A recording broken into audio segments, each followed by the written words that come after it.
Hey guys, welcome back to the channel for probably the biggest news of Crystalized Part 2. Earlier today, episode 13, a Sinister Shadow dropped, not in English, in another language, so that prevents me from reviewing this episode, but we will be discussing the plot details, because there's a lot of important stuff that happens in this episode. If you don't want to see spoilers, please do not watch this video, because we'll be discussing those spoilers starting now. Instead of the normal music, this episode's intro has Harumi's spider song, so already just starting with this intro, we know this episode is going to be a pretty serious one. After Harumi narrates a bit about her life, we see her wake up in this empty void sort of place, and this is where she's approached by the Overlord. We see the Overlord back in his spirit form, not too unlike how he was at the start of Season 2, but it does look a little bit different this time. According to English translations, the Overlord tells Harumi that she was wrong to place her trust in Garmadon, and that once again she has been abandoned. The Overlord offers Harumi resurrection if she pledges to serve him, and she is kind of hesitant at this, but she fears dying and decides to go with the Overlord's offer. This scene is a very nice parallel to the end of Season 10, where Lloyd momentarily dies, but is brought back by his grandfather to continue serving Ninjago. Harumi wakes up on the night after she died. This is likely the same day that Garmadon was defeated in Season 9, and she wakes up with a crystal to communicate with the Crystal King.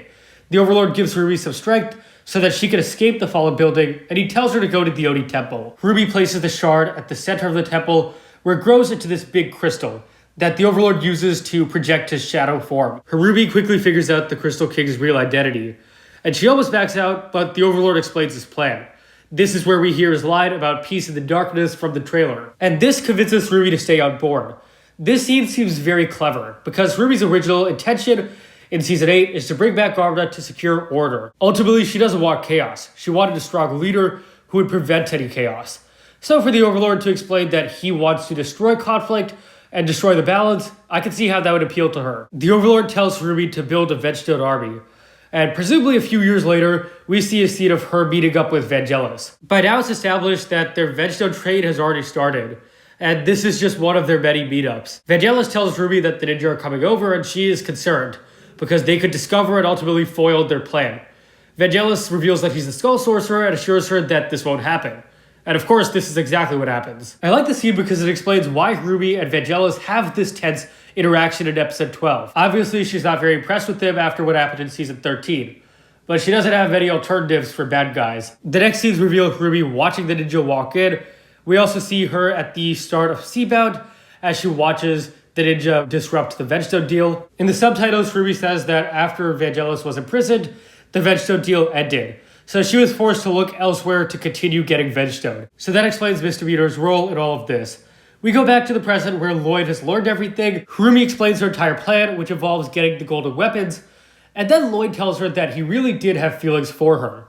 We see a Season 9 flashback, which shows Lloyd exploring the debris of the fallen building, hoping to find Harumi's dead body, which of course he never finds. This is a fantastic scene. It shows that Lloyd was never really able to get over Harumi's death, and that some part of him absolutely wanted closure. The final scene of this episode shows Harumi revealing the Crystal King to Lloyd. And this is a fantastic episode.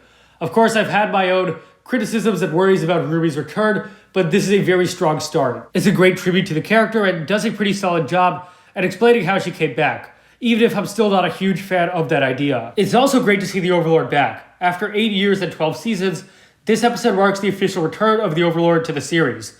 And he seems really good.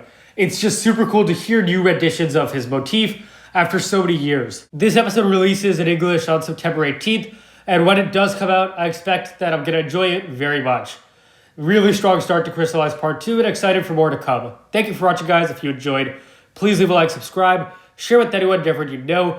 Share your thoughts on this episode below, and I'll see you guys next time.